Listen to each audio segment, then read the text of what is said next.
puedo cantar ahora. Hagamos un dueto. Maluma. Maluma. Bueno, podemos arrancar. Bueno, es un placer ver todos acá reunidos. Como siempre me gusta decir, como una familia. De antemano, gracias a todos por venir, parar una hora de su tiempo para mirar o nuestro seminario de ecuaciones diferenciales y análisis numérico. Hoy con la profesora Constanza Sánchez de la Vega, acá de la Universidad de Buenos Aires y nuestra colega del departamento y del IMAS con INSET. Ella irá charlar hoy de control óptimo para ecuaciones no lineales de tipo Schrödinger. Gracias, Constanza. Gracias. Bueno, preparé esta charla especialmente para el seminario con pocas cuentas, espero que se entienda algo a partir de eso. Y lo que quise hacer es, a partir de un trabajo que hicimos con Tico, para el cual habíamos leído distintas cosas de control óptimo aplicado a ecuaciones de Schrödinger, un poquito la historia, algunos artículos anteriores. Entonces les voy a contar primero algunos artículos anteriores y después los nuestros y por qué, el nuestro y uno nuevo que estamos trabajando en este momento también. Un poquito de eso.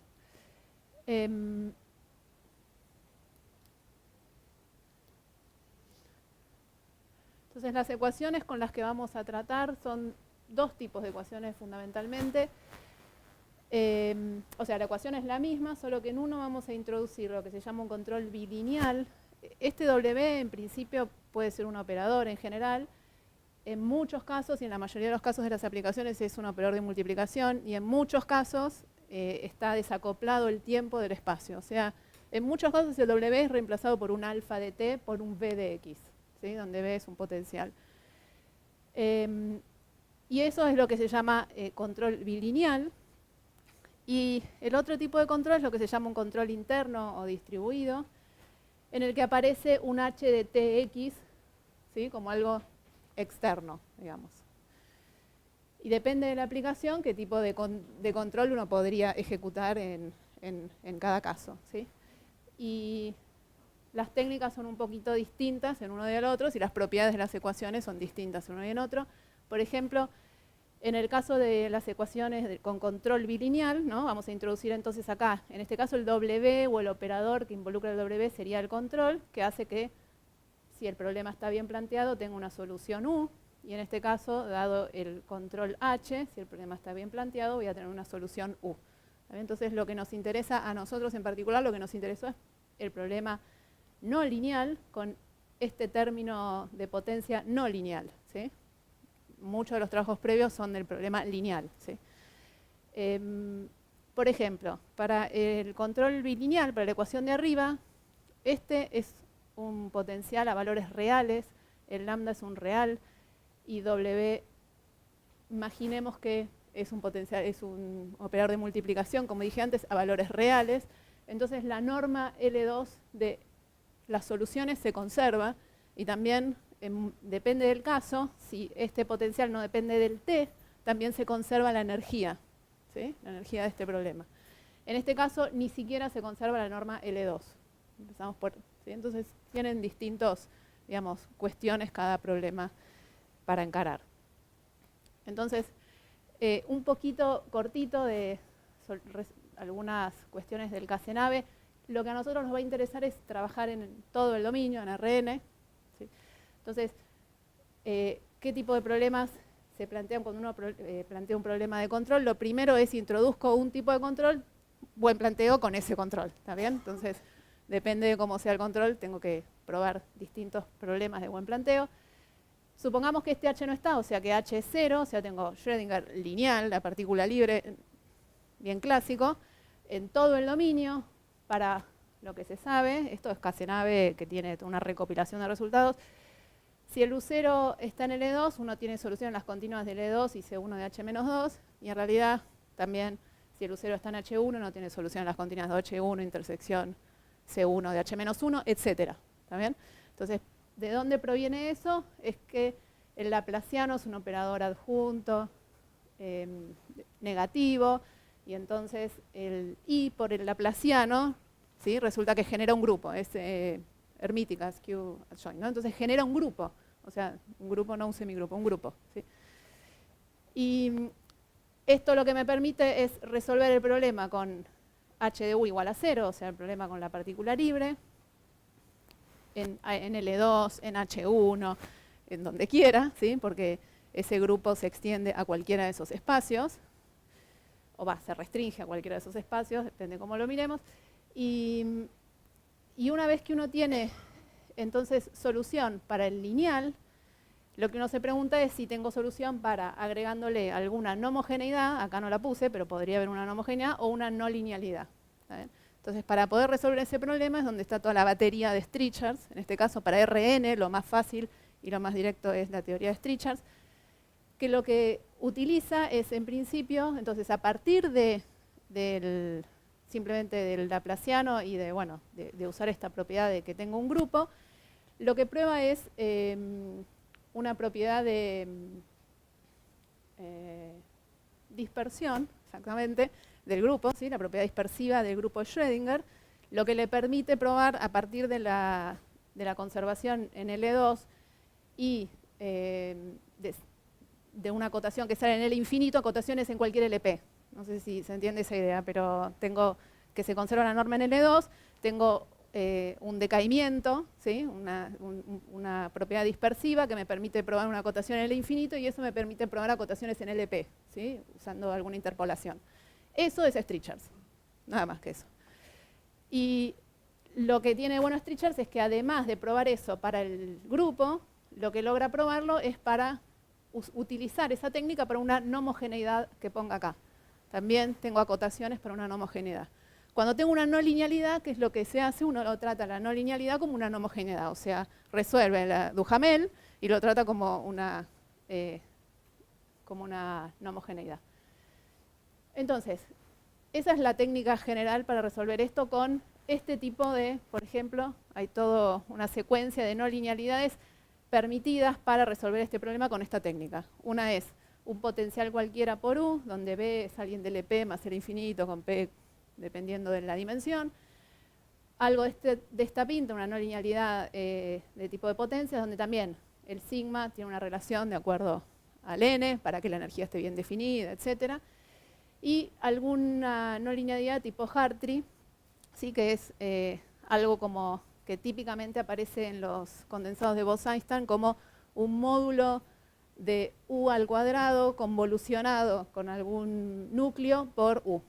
¿Está bien? Esa es otra típica no linealidad que aparece en las aplicaciones. Todo eso está resuelto, pero lo que se prueba acá es planteo local en H1. Originalmente, para el problema lineal hay planteo global, ¿no? Como está escrito ahí en R.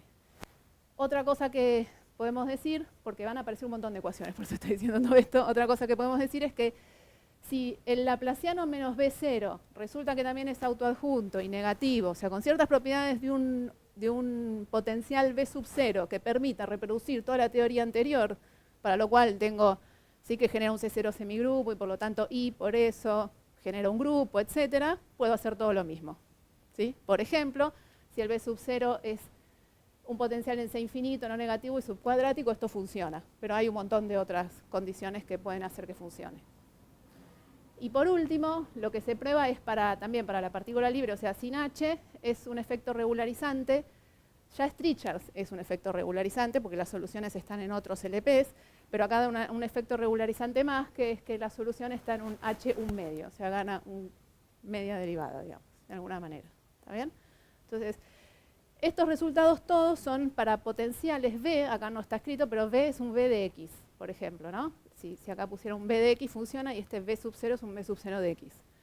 Posterior a esto, lo que probó Carles no, anterior a Carles un montón de otros que no me sé todos los nombres, pero son un montón, que usan otra técnica, que usan algo que se llama el integrante de Feynman, que desconozco qué es, que no entiendo absolutamente nada de lo que es, pero lo que logran probar es también la existencia, en este caso, no de un grupo, sino de un propagador, ¿sí? No un SDT, sino un UDTS, digamos, un propagador, porque depende acá de T, o sea, laplaciano menos este B va a tener ciertas propiedades para los cuales voy a poder probar existencia de un propagador. ¿Sí? Es como la teoría de Kato en el que el operador ahora depende también de T.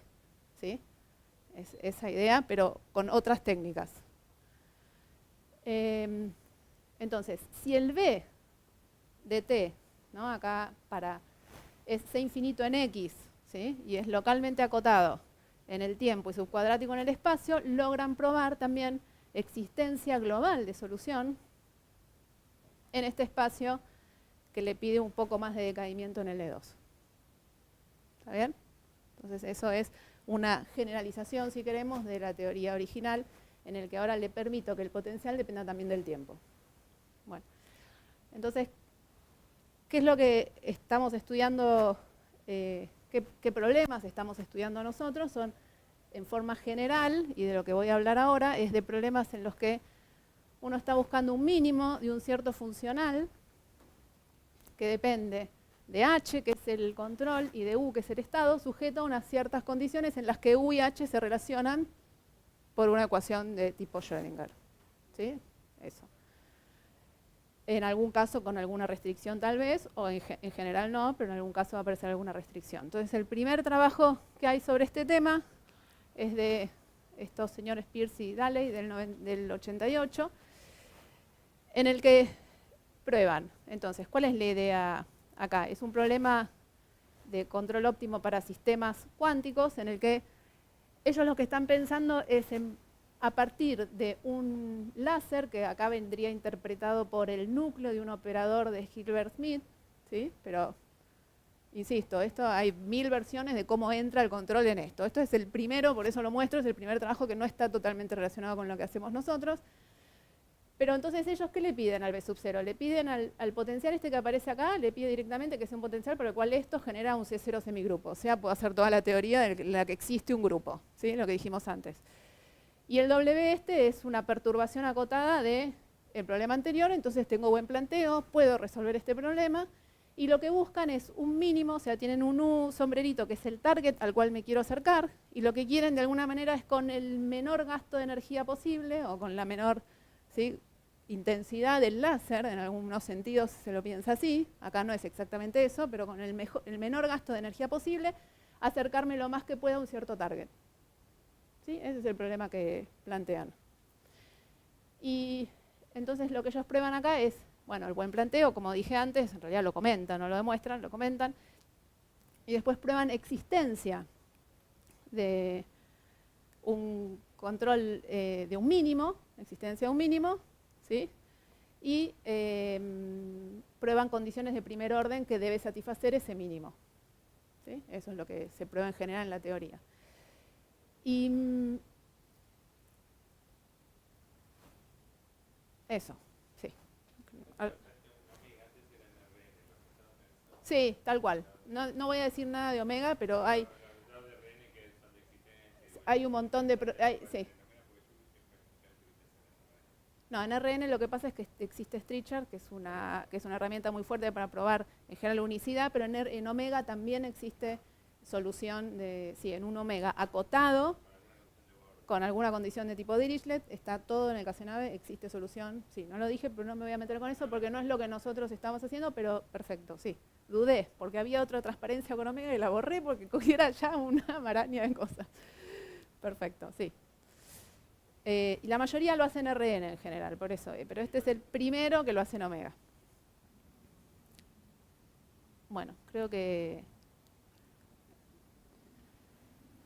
el siguiente trabajo que existe en la literatura del tema es uno francés, que está escrito en francés, en el que también,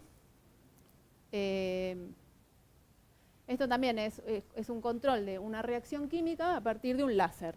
¿Sí? Entonces, este tipo de modelos, todos los de sistemas cuánticos, están modelando, no sé exactamente qué, pero cosas de ese tipo, ¿sí? O interacción o a nivel atómico, o interacción entre las moléculas, o interacción en un condensado, ¿sí? Distinta variedad de problemas de ese estilo. Entonces, en este caso, ellos lo que hacen es también probar buen planteo, y probar existencia de un mínimo, y no dan condiciones de primer orden en este caso, ¿sí? Y prueban el buen planteo en este espacio.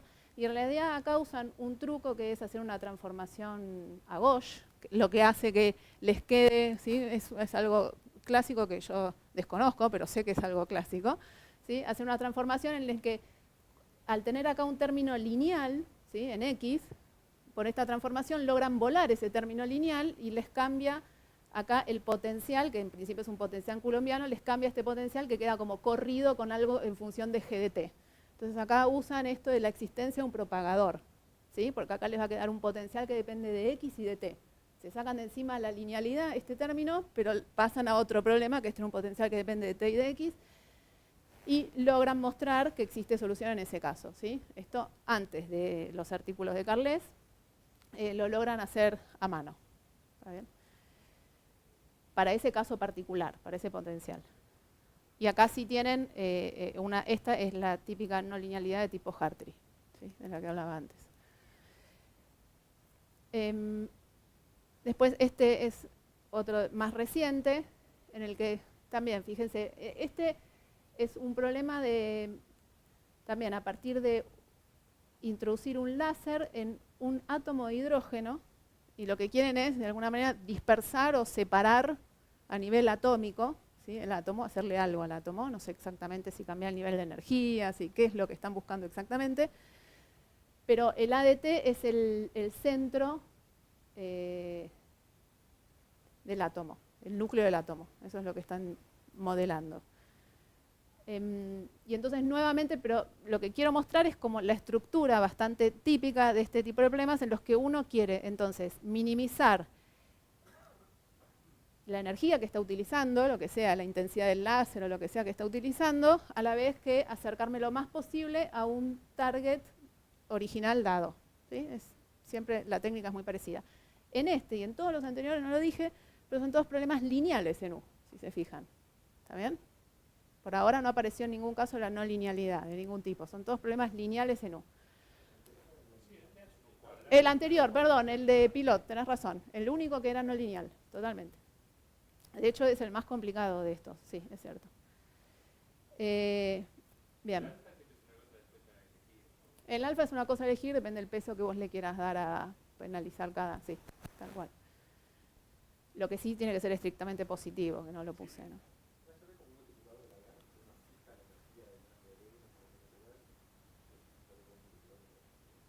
¿El alfa?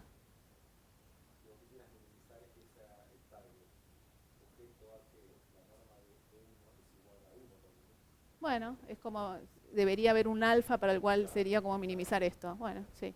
Sí. Bueno, este es el más feo de todos.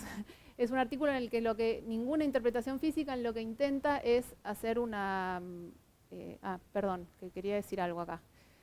Justamente, gracias a la linealidad en este caso, en este artículo hace mucho trabajo con el buen planteo porque las condiciones que tiene sobre este potencial y este B1 son bastante generales, entonces tiene que aproximar y agarra unos B0 epsilon, unos B1, es mucho trabajo el buen planteo del problema. Y al final hace el tema del control óptimo y entonces gracias a cómo es el espacio tiene alguna compacidad, ¿sí? En el E2 que le permite, cuando uno toma una sucesión minimizante de este problema, pasar al límite sin mayores complicaciones. ¿Sí? ¿Se entiende eso? Entonces uno va a tomar acá un Vn, unos Uns, solución de este problema, o sea, la sucesión minimizante, y uno quiere pasar al límite, y ahí se encuentra en general con algún problema que otro. Cuando uno tiene alguna compacidad en el espacio donde está puesto el problema, es más fácil, por supuesto.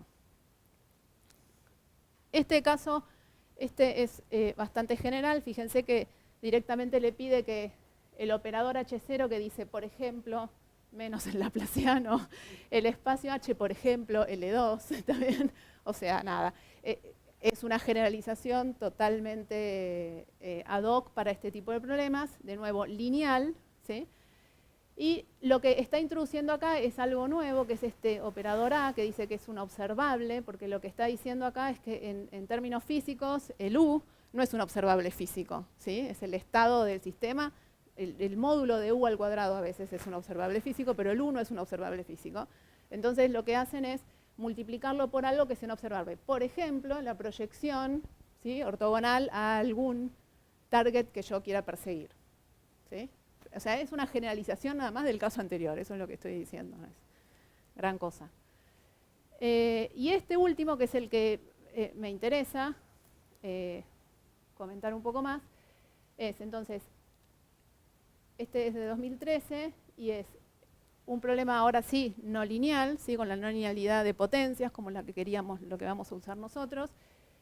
Y aparece acá un potencial, que este potencial es subcuadrático, entonces acá está pensando en realidad en Gross-Pitayevsky, ¿sí?, que es un tipo de Schrödinger donde acá aparece el módulo de x cuadrado.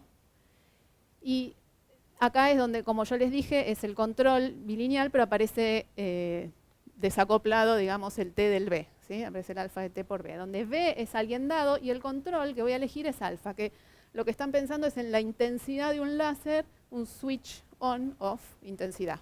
Alfa de t depende del tiempo. Con eso voy a manejar y voy a controlar mi sistema.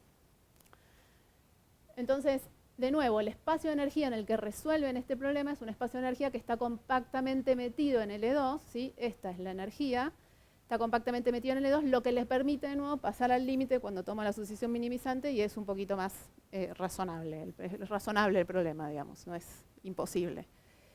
Y lo otro que es novedoso de este artículo, que es, si bien este término ya había aparecido anteriormente, ¿no?, en el artículo anterior, aparece este término nuevo, ¿sí? Este es algo típico que tiene que ver con justamente minimizar ahora, si quieren, la norma, los alfas, que son los controles, van a estar en H1. Ahí podría poner la norma H1 del control, pero lo que está diciendo es que lo que quieren minimizar es la variación del control, pero además lo que quieren minimizar, y hace todo un verso, es el trabajo, ¿sí? Fíjense que si no estuviera al cuadrado, esto que está acá sería el trabajo del sistema, ¿sí?, el E de t grande menos el E sub 0, el E de 0, pero bueno, como quiero minimizar y no sé si no está al cuadrado, le pongo el cuadrado, no sé cuál es la explicación, pero ¿sí? ¿Está bien? Eso. Bueno. Y entonces, de nuevo, en este ejemplo, prueban buen planteo, ¿sí? En realidad, no es que prueban, perdón, dicen que hay buen planteo porque si juntamos este u de x con este alfa por b, esto estoy en las condiciones de Carles, en los que, fíjense que b es acotado, ¿sí?, y el u es subcuadrático, entonces voy a tener algo subcuadrático en t y en x que me permite resolver como ya sabíamos que se puede resolver.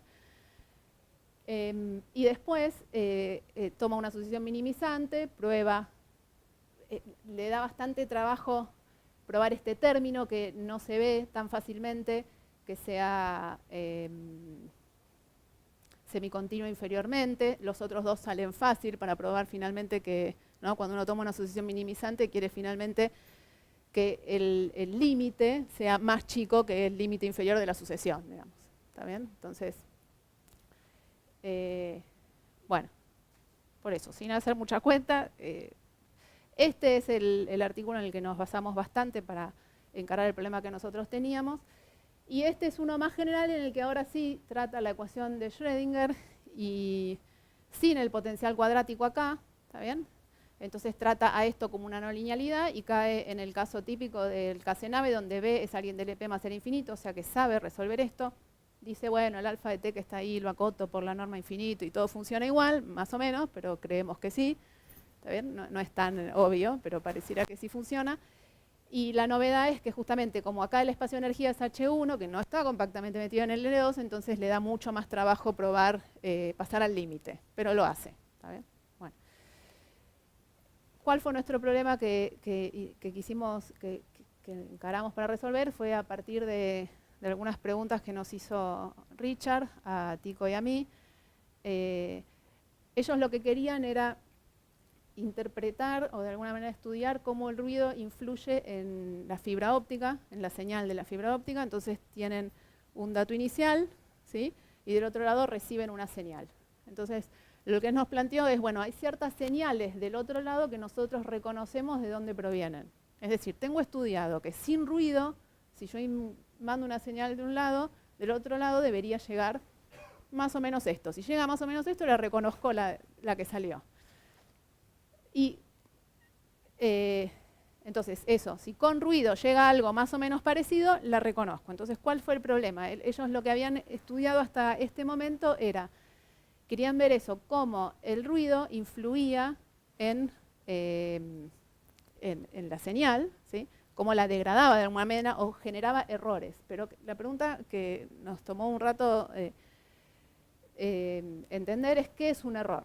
¿Sí? Un error no es que esté totalmente deformada la señal. Si la señal del otro lado llega totalmente deformada, en realidad es reconocible. Me llega una, o sea, es irreconocible, perdón. Me llega una porquería que no sé de dónde proviene.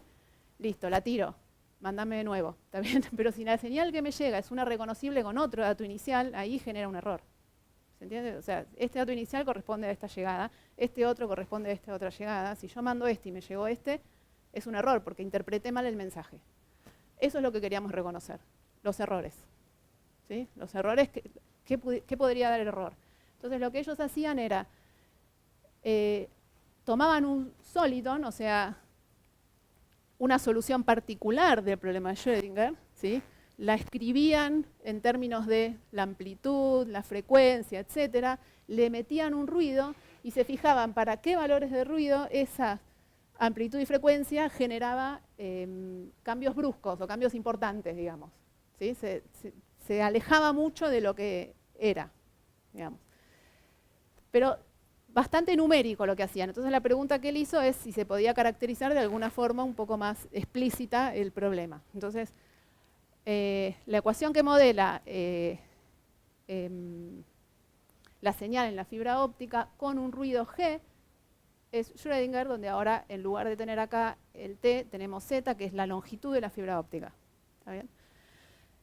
Y que G esté en L2 tiene que ver con que nos queremos acercar a lo que sería un ruido. ¿Está bien? Entonces, bueno, lo menos regular que pudimos poner ahí es alguien de L2. Bueno, como dijimos antes, acá la norma no se conserva, con lo cual tenemos algunos problemas para existencia, de solución, etcétera. Y entonces, ¿el problema cuál es? Vamos a suponer que tengo, cuando yo recibo del otro lado una señal, la miro en una ventana de tiempo. No la voy a poder recorrer en todo el tiempo. La señal sigue todo el tiempo, la miro en una ventana de tiempo, ¿sí? Miro esa señal en la ventana de tiempo y dados U0, del otro lado recibo Uθ si no tengo ruido. Dado B0, del otro lado recibo Bθ si no hay ruido. ¿Está bien? Entonces, lo que voy a tomar es un eta que me separe estas dos señales al final de la fibra. ¿Sí? Las quiero distinguir de alguna manera. Entonces tomo un eta de manera que en esa ventana de tiempo son distinguibles. ¿Sí? Y voy a decir que algo genera error si cuando salgo con U0 caigo cerca del otro, del B sub θ. La señal va a ser reconocible si cuando salgo con U0 y con un ruido G estoy cerca de lo que debería ser sin ruido. ¿Sí? Entonces, esto es el error. ¿Está bien? Entonces, lo que nosotros dijimos, bueno, para poder estudiar lo que él nos planteó, lo que queremos es encontrar justamente cuál es el mínimo G, ¿sí?, que hace que esto pase, que genere error. El mínimo G que genere error. Cosa de que si tengo más ruido que eso, la cosa se va a estropear seguro. Me va a dar un error. Y entonces el problema era, en principio, sin este término, o sea, este kappa es mayor o igual a 0, podría ser 0. El problema era minimizar, buscar el mínimo error en norma, en L2 de L2, que hace que cuando meto el ruido acá y miro la solución de Schrödinger con dato inicial U0, resulta que en realidad está cerca del B sub θ. ¿Sí? Entonces, tengo que resolver un problema de control óptimo con restricciones. La restricción es que haya error. Quiero minimizar el ruido que hace que haya error. Eso. Y como, bueno, somos matemáticos, le agregamos el término que típicamente aparece en los problemas de control óptimo, ya que podíamos, ¿sí?, que era este que está acá, que es además, porque ahora voy a tener una competencia. Lo que pasa es que si agrego este término, por ahí el error lo relajo y se agranda. ¿Está bien? El G por ahí se agranda. ¿No? Entonces, con kappa igual a 0 es el problema que Richard quería. Entonces, bueno, nosotros leímos eso y dijimos, después metés kappa igual a 0 Y ahí está la respuesta. Bueno, pero acá lo que estaría diciendo entonces es que a la vez con mínimo G y lo más cerca al B sub 0 posible, ¿sí? Si es que eso tuviera algún interés para él. ¿Qué es lo que probamos en este artículo? Entonces probamos primero buen planteo en L2, ¿sí? Que en realidad en Casenave hay existencia de solución en L2 para el problema no lineal, ¿sí? Pero aparte acá teníamos una no homogeneidad, entonces tuvimos que hacer alguna cuenta y lo que queríamos también era ver cómo U dependía de esa no homogeneidad G. Introduzco un G, ¿qué le hace a U? Depende continuamente, ¿en qué sentido depende? ¿Cómo crece ¿sí? La relación de U en función de G? Probamos un efecto regularizante de la solución, en realidad la magia de Tisco probó un efecto regularizante de la solución, ¿sí? Lo que nos permitió probar una compacidad que nos permitió probar la existencia de mínimo, ¿sí? Y después, para las condiciones de primer orden, lo que teníamos que hacer era diferenciar el U en función del G. Entonces probamos que el U como función del G era diferenciable Frege y probamos las condiciones de primer orden, ¿sí? Y eso se los voy a mostrar rapidito porque es largo. Pero bueno, si ese es el grupo unitario generado, esto todo es una dimensión, ¿cierto? ¿Sí? Toda una dimensión ahora. La fibra óptica se modela en una dimensión, o bueno, la que él nos mostró se modela en una dimensión. No sé si habrá otros modelos, pero sí, este es uno aparentemente razonable. Entonces, esta es la solución dada en forma integral. Y entonces lo que probamos es en este espacio, esto es, si quieren, un tecnicismo que tiene que ver con el módulo de U cuadrado por U. Necesito achicar un poco el espacio para hacer buen planteo en este problema, para que esto caiga todo en L2 finalmente. Si lo miramos así fácil, ¿está bien? Entonces lo primero que probamos es existencia local y probamos esta dependencia de U en función del dato inicial y de la no homogeneidad G. Y esa desigualdad junto con la existencia global nos permitió probar local, nos permitió probar la existencia global en este espacio, que era las continuas del L2, intersección L6 del L6. Y además, volviendo a mirar la ecuación original, lo que probamos es que el U estaba en W11 de H-2 y vale esta estimación también. ¿Está bien?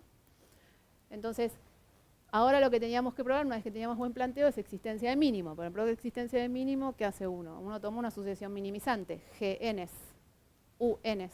¿Está bien? Entonces lo que pruebo es, a partir de la función de costo, ¿sí? del funcional que quiero optimizar, en el que aparecía la norma del G, los G sub k al cuadrado. Entonces, si tengo una sucesión minimizante, eso va a estar acotado, entonces los U van a estar acotados, ¿sí? Y por lo tanto van a estar acotados en este espacio y también en este espacio. ¿Está bien? Pero con eso no me alcanzaba para pasar al límite. Entonces, lo que probamos acá es el efecto regularizante, que me da también una acotación multiplicada por funciones en el espacio de Schwartz, que me permite probar que estos productos están en L2 de H1 medio. Y gracias a esa estimación logramos probar la compacidad, que nos permite probar que si tenemos una sucesión de controles acotados en este espacio L1 L2, entonces existe una subsucesión que volví a llamar U sub k y un límite en este espacio, ¿sí? Fuerte, gracias a la compacidad que nos daba esta estimación.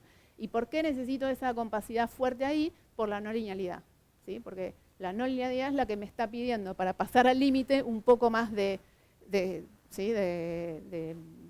convergencia, que no me alcanza con la convergencia débil que tengo originalmente. Cualquier término lineal con la convergencia débil no voy a tener ningún problema, pero el término no lineal con la convergencia débil no me va a alcanzar. Entonces hizo falta todo esto. Esta convergencia es la que me permite después probar que el módulo de U sub k al cuadrado por el U sub k converge al módulo de U estrella cuadrado por U estrella. ¿Sí? Y eso es esto que está acá, que ya es más técnico, pero bueno, les quería contar algunas de las cuestiones que aparecen en matemáticas que aparecen en el artículo, ¿sí? Entonces esta compacidad acá fuerte es la que me permite probar la convergencia débil en este espacio. O sea, en principio yo, como estos están acotados, tengo convergencia débil, pero no sé que converjan a este. ¿Está claro? Entonces tengo que probar que converjan a ese. Y con la condición de log acá me alcanza para ver finalmente que el límite es este. Y finalmente el U estrella, entonces puedo pasar al límite, entonces el U estrella, el límite de los U's están asociados con el límite de los G's, y además se puede demostrar por cómo es el costo que estoy minimizando, que el G estrella resulta ser el óptimo, ¿sí? Y bueno, acá lo que probamos es que entonces para las condiciones de primer orden logramos probar que el U de G es diferenciable Frege. Y simplemente esto es un verso lo que voy a decir ahora, pero la idea es que yo quiero diferenciar esto, ¿sí?, respecto de G. Acá voy a poner U de G, acá voy a poner U de G y acá G. Y si voy a diferenciar brutamente, diferencio. Este es el diferencial. Esto no depende de G, regla de la cadena. Esto lo diferencio, o sea, en el fondo es esa la cuenta, ¿cierto? ¿No? Pero bueno, con un poco más de trabajo. Regla de la cadena, este diferenciado, que aparece este término, por el otro sin, más este sin diferenciar por este diferenciado, más este que es la identidad diferenciado, que me queda el delta G. ¿Está claro? Bueno, esa es la demostración. Y entonces, lo que sí da trabajo es probar que este objeto es alguien del espacio en donde yo quería que esté, que es el espacio donde viven las soluciones, ¿sí? Y es solución de esta ecuación integral, ¿está bien? Porque derivé así. Y eso me permite ahora usar un teorema de multiplicadores de Lagrange.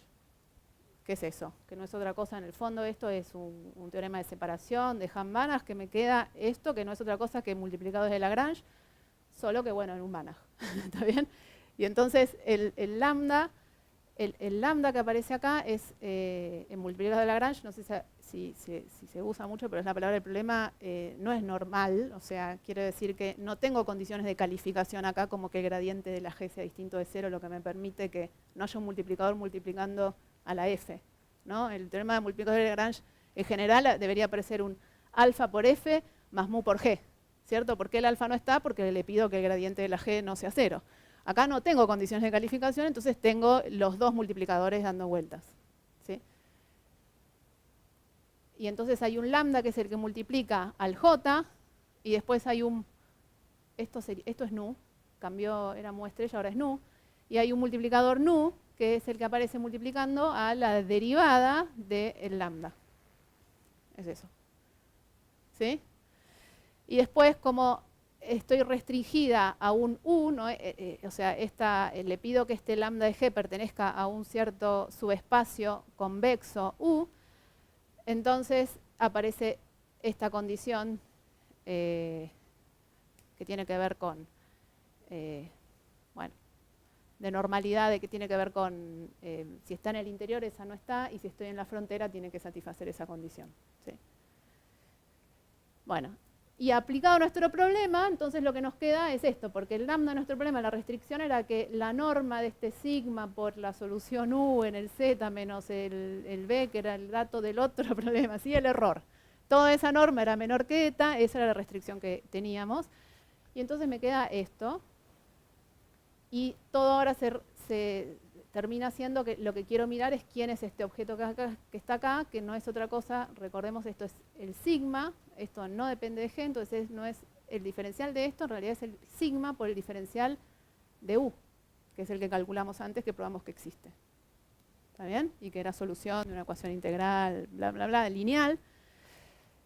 Y nada, esto ya se pone muy enchastroso, pero entonces voy a decir nada más una cuentita, y es que quiero caracterizar quién es el dual de este operador, y para eso, de nuevo, voy a hacer una truchada, les voy a versear, y es que entonces quiero ver cómo se corchetea en el E2 contra alguien, cómo paso este para este lado, ¿no? Eso es lo que quiero ver.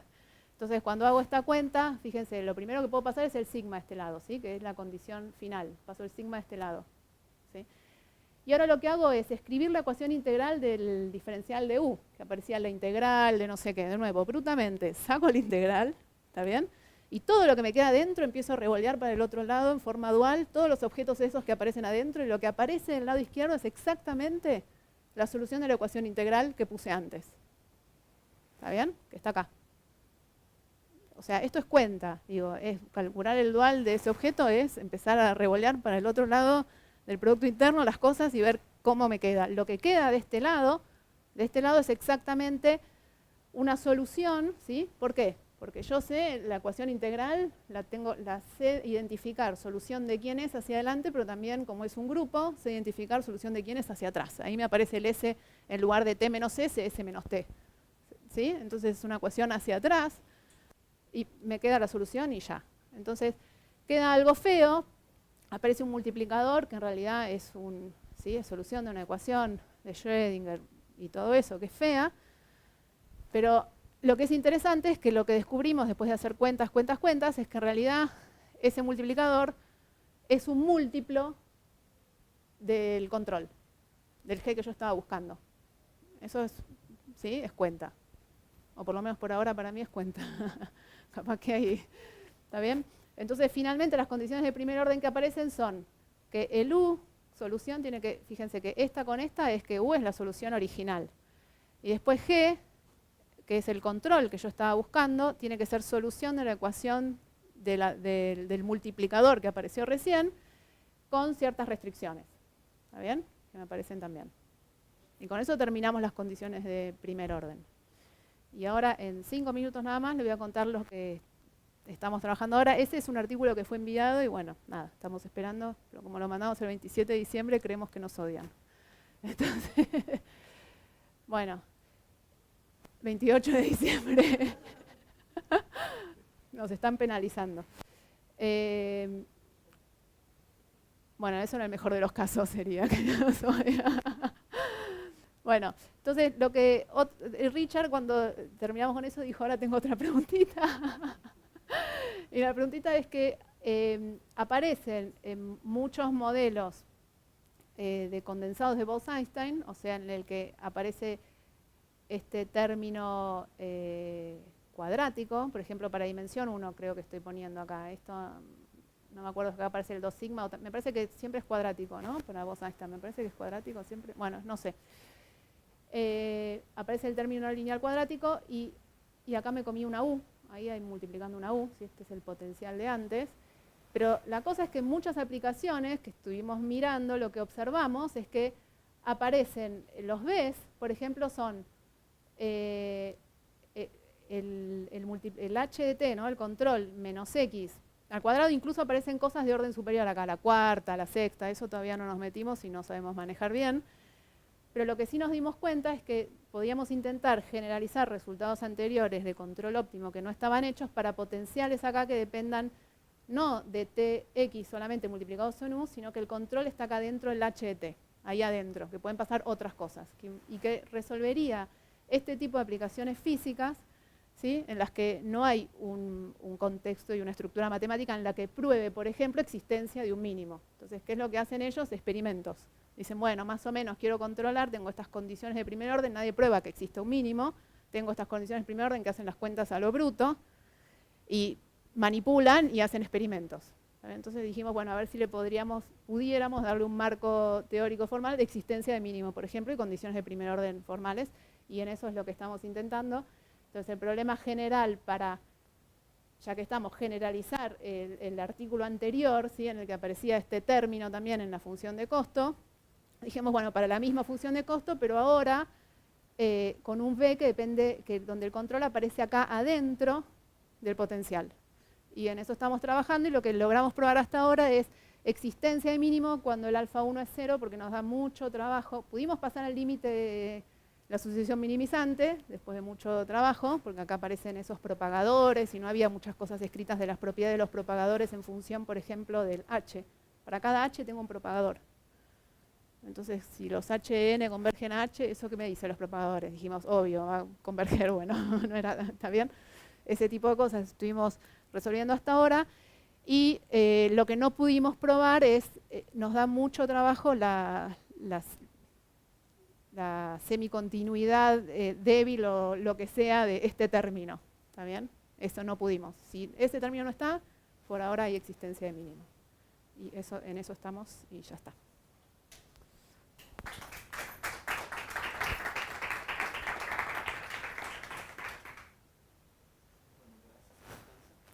Preguntas, comentarios, sugerencias.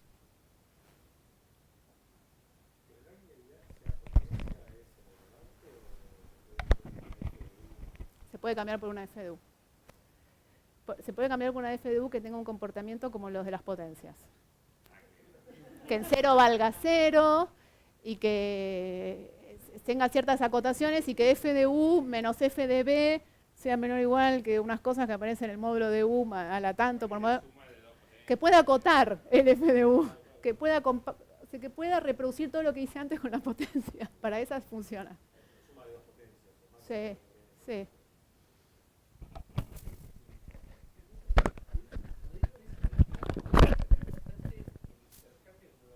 Es tremendo, eso nos costó un montón.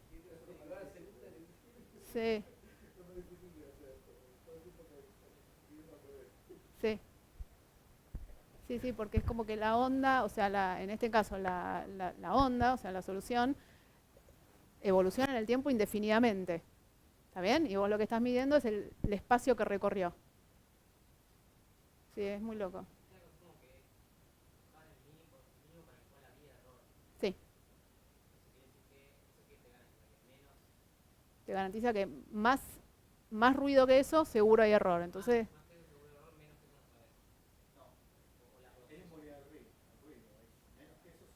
que no hay error. Sí. Al revés, claro, que menos que ese ruido, seguro que no hay error. Exacto. Tal cual. El mínimo, tal cual. Sí. Bueno, ¿más preguntas? Si no hay preguntas, agradecemos a la profesora Constanza.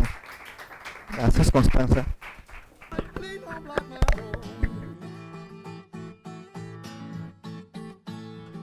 Got 3 legs to truck on.